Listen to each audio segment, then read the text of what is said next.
नमस्कार, कच्चा चिट्ठा में आपका स्वागत है और मैं हूं आपके साथ प्रिया बिस्ट। बिहार में इस वक्त विवादित बयानों का चलन सा चल रहा है। ना तो आरजेडी के विधायक पीछे हैं और ना ही जेडीयू के विधायक। दोनों ही पार्टियों के नेता अपने आप को किसी कंपटीशन में देख रहे हैं कि सबसे ज्यादा विवादित बयान कौन देगा। अब लालू यादव के करीबी और आरजेडी विधायक ने कुछ ऐसा कह दिया है जिसकी वजह से पार्टी के साथ साथ विपक्षी पार्टियों के नेता भी थू थू कर रहे हैं। लालू के करीबी विधायक को शायद बोलने की मर्यादा पता नहीं है, इसीलिए तो वो सरकारी अफसरों के लिए ऐसी घटिया भाषा का इस्तेमाल कर रहे हैं जो बेहद ही आपत्तिजनक है। क्या कहा है आरजेडी विधायक ने जिससे बिहार का सियासी पारा एक बार फिर से हाई हो गया है, इसी का पूरा कच्चा चिट्ठा खोलेंगे। लालू के विधायक के बिगड़े बोल, अफसरों पर की घटिया बयानबाजी, कलेक्टर के मुंह पर थूकने की सलाह, विधायक के बयान से सियासी भूचाल। मेरे कहने से मुझे भी वोट मत दीजिए, जब तक हम आपका काम नहीं करें लाठी डंडे से सिर फूट जाएगा, मुकदमा हो जाएगा। मुंह पर थूक दीजिए अधिकारी का, कलेक्टर के मुंह पर 100 आदमी थूक दीजिएगा तो कलेक्टर कौन सी दफा में जेल भेजेगा। आप कलेक्टर को फटा हुआ जूता का माला पहनाइए, जूता का माला पहनाने पर कौन दफा लगेगा। सिर फोड़िएगा तो 302 का मुकदमा लगेगा, लेकिन थूक दीजिएगा। चौक चौराहे पर सब्जी खरीदने आ रहे अधिकारी को अंगूठा हिलाकर दिखाइएगा, इस पर भी कोई दफा नहीं लगेगा। ये हम नहीं कह रहे हैं, ये कहना है आरजेडी विधायक सुधाकर सिंह का। आरजेडी विधायक की हिम्मत इतनी ज्यादा बढ़ गई है कि वो सरेआम कलेक्टर के ऊपर थूकने की बात कर रहे हैं और फटे जूते की माला पहनाने के लिए लोगों को उकसा रहे हैं, उनका सिर फोड़ने की बात कर रहे हैं। जो सरकारी अफसर प्रदेश को आगे बढ़ाने में योगदान देते हैं, विधायक मंत्रियों की सुरक्षा की जिम्मेदारी उनके कांधों पर होती है, उन पर अफसरों के लिए लालू के विधायक ऐसी भाषा का इस्तेमाल कर रहे हैं। आरजेडी विधायक का ये बयान सामने आने के बाद सियासी बवाल मच गया है। इस विवादित बयान के बाद कयास लगाए जा रहे हैं कि अधिकारियों का संगठन इनके ऊपर मुकदमा करेगा, लेकिन क्या सिर्फ मुकदमा दर्ज होने से विधायक को उनकी गलती का एहसास हो जाएगा या फिर लालू यादव उन पर कोई सख्त एक्शन लेंगे। कलेक्टर के मुंह पर थूक दो। दरअसल कैमूर में किसानों की सभा को संबोधित करते हुए सुधाकर सिंह ने लोगों को सलाह दी कि वो अधिकारियों को सार्वजनिक जगहों पर अंगूठा दिखाएं, उसके अलावा एक साथ मिलकर उनके चेहरे पर थूक दें। लोगों ने ये बात सुनकर देर तक ताली बजाई और सुधाकर सिंह की जय का नारा लगाया। सुधाकर सिंह जिस मंच से किसानों को संबोधित कर रहे थे, उस मंच पर किसान नेता राकेश टिकैत भी बैठे हुए थे। आपको यहाँ पर ये याद दिलाना जरूरी है कि भारतमाला परियोजना के तहत बनारस कोलकाता एक्सप्रेसवे बनाने को लेकर केंद्र सरकार किसानों की जमीन ले रही है। किसानों का आरोप है कि उन्हें उचित मूल्य नहीं मिल रहा। जनसभा में लोगों को सलाह।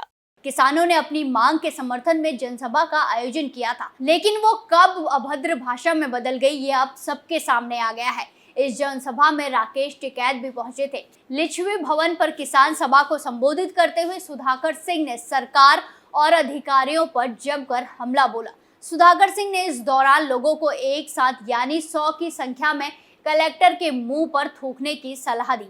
उन्होंने कहा कि इसमें किसी दफा में उन्हें जेल नहीं होगी, उनके ऊपर कोई दफा नहीं लगेगी, किसी का सिर नहीं फूटेगा, उसे लाठी नहीं मारनी है, उसके चेहरे पर थूक देना है।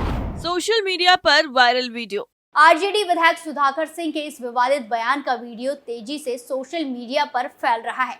हालांकि इसमें सुधाकर सिंह किसानों को साफ कह रहे हैं कि अधिकारियों पर लाठी बरसाते हैं और उसका सिर फट जाएगा तो आप पर 302 और 307 लग जाएगा। उन्होंने आगे कहा कि 100 लोग मिलकर कलेक्टर के मुंह पर थूक देंगे और गले में जूते की माला पहना देंगे तो कोई दफा नहीं लगेगी। आप अधिकारियों को फूल की माला नहीं बल्कि फटे जूते की माला पहना दीजिए, कौन सा दफा लगेगा। हम तो गांधीवादी हैं, इसमें कौन सी बड़ी बात है, करके देखिए। अगर वो इस्तीफा देकर नौकरी से न चले जाए तो कहिएगा। सुधाकर सिंह ने कहा कि गांव में नक्सली नहीं है, जंगलों में बागी भी नहीं है। नक्सली और बागी वो लोग हैं जो कुर्सियों में बैठकर आम लोगों और किसानों की बात नहीं सुनते हैं। वहीं किसान नेता राकेश टिकैत ने कहा कि जब तक बिहार सरकार मंडी कानून और एमएलसी लागू नहीं करेगी तब तक आंदोलन जारी रहेगा। टिकैत ने कहा कि चुनाव से पहले हम दिल्ली की तरफ बिहार की सड़कों पर आंदोलन करेंगे। राकेश टिकैत ने कहा कि हमारी लड़ाई मंडी कानून बहाल करने की है। बिहार में किसानों के फैसलों को खुलेआम लूट हो रही है। नीतीश कुमार को मैंने कहा कि पहले मंडी कानून बहाल करिए, फिर बनिएगा प्रधानमंत्री। उन्होंने कहा जब दिल्ली के 3 कृषि कानून वापस हो सकते हैं तो बिहार में बाजार समिति का मंडी कानून क्यों नहीं लागू हो सकता। विधायक के बयान पर पलटवार। पूर्व कृषि मंत्री और आरजेडी विधायक सुधाकर सिंह विवादित बयानों से चर्चा में बने हुए हैं, तो उनके बयान को लेकर सियासत भी शुरू हो गई। सुधाकर सिंह का वीडियो वायरल होने के बाद अब जेडीयू एमएलसी खालिद अनवर ने उन पर जोरदार हमला बोला। खालिद अनवर ने सुधाकर सिंह को मानसिक बीमारी का शिकार बताया है। जेडीयू एमएलसी ने कहा कि लोकतंत्र में जनता मालिक है और अधिकारी सेवक है। अधिकारियों से संयमित तरीके से बात करने की जरूरत है। साथ ही उन्होंने कहा कि बिहार सरकार किसानों के हित में बेहतर काम कर रही है। सुधाकर सिंह के विवादित बयान को मानसिक बीमारी करार दिया। इससे पहले भभुआ के लिच्छवी भवन किसान महापंचायत में अपने संबोधन के दौरान बेतुका बयान देते हुए कहा कि नक्सली कौन है, जो कुर्सियों में बैठकर आम लोगों और किसानों की बात नहीं सुनते हैं, वो नक्सली हैं। जंगलों में बागी और नक्सली नहीं रहते हैं, बल्कि कुर्सियों पर बैठे वाले लोग नक्सली हैं। वहीं दूसरी तरफ आरजेडी विधायक सुधाकर सिंह की तरफ से दिए गए विवादित बयान को लेकर सियासी घमासान और तेज हो गया है। बिहार के पूर्व सीएम और हम प्रमुख जीतन राम मांझी ने कहा कि जनतंत्र में अलोकतांत्रिक व्यवहार नहीं होना चाहिए। लोकतांत्रिक तरीके से विरोध करना अधिकार है। मांझी ने कहा कि सुधाकर सिंह की दिमागी हालत ठीक नहीं है। गया में पत्रकारों के साथ बातचीत के दौरान मांझी ने ये बातें कही। पूर्व सीएम ने यह भी कहा कि हमें भी मालूम है कि नीतीश कुमार के राज में पदाधिकारी बेलगाम हो गए हैं। इतना ही नहीं, जाति गणना के आंकड़ों को लेकर जीतन राम मांझी ने कहा कि हिंदुस्तान की शैक्षणिक स्थिति 80% है। एससी जाति में 28 से 30% की शिक्षित है। गरीबों की जनसंख्या को कम आंका गया है। एससी को 2 भागों में बांटा गया है। 1931 में जिसकी आबादी 5 से 8% हो गई, लेकिन एससी जाति में पहले 3% था, आज भी 3% ही है। जबकि ये रिपोर्ट है कि अमीरों की तुलना में गरीबों की जनसंख्या ज्यादा बढ़ती है। एससी जाति में 2 गुना या 3 गुना बढ़ोतरी होनी चाहिए थी। वहीं कांग्रेस ने सुधाकर सिंह के उकसाने वाले बयान से किनारा कर लिया है। कांग्रेस नेता समीर कुमार सिंह ने भी मीडिया के सामने अपनी बात रखी। उन्होंने कहा कि जनप्रतिनिधियों को बेकार की टिप्पणी नहीं करनी चाहिए। वैसे आपको बता दें कि ये पहली बार नहीं है जब बिहार में विधायकों ने अभद्र भाषा का इस्तेमाल किया है।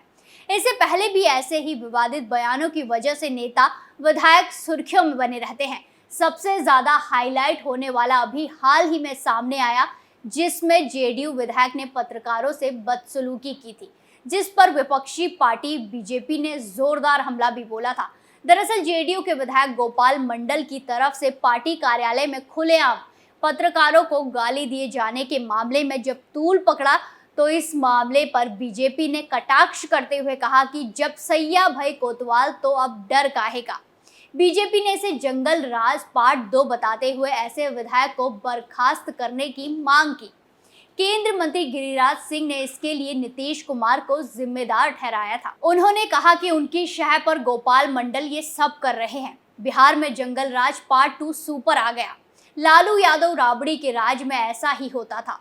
गिरिराज सिंह ने एक कहावत का हवाला देते हुए कहा कि एक कहावत है कि सैया भय कोतवाल तो अब डर काहे का।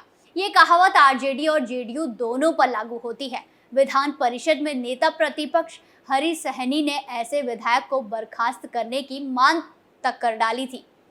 सहनी ने कहा कि जिस तरह पार्टी कार्यालय में मुख्यमंत्री नीतीश कुमार के रहते विधायक की तरफ से पत्रकारों को गाली दी गई, उससे बिहार शर्मसार हुआ है।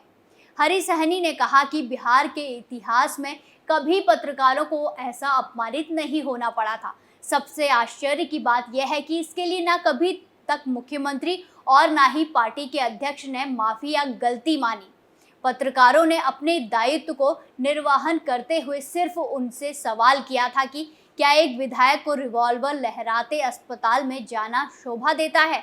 उन्होंने कहा, नीतीश कुमार के चहीते विधायक होने की वजह से पार्टी के किसी भी नेता ने इतनी हिम्मत नहीं की कि वो इन्हें समझा भी सके। जेडीयू या तो इन्हें पार्टी से बर्खास्त करे या फिर पार्टी नेतृत्व पत्रकारों से माफी मांगे।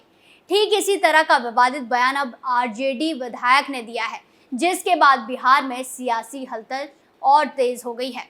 कच्चा चिट्ठा में फिलहाल के लिए इतना ही। बाकी तमाम खबरों के लिए देखते रहिए कैपिटल टीवी। नमस्कार।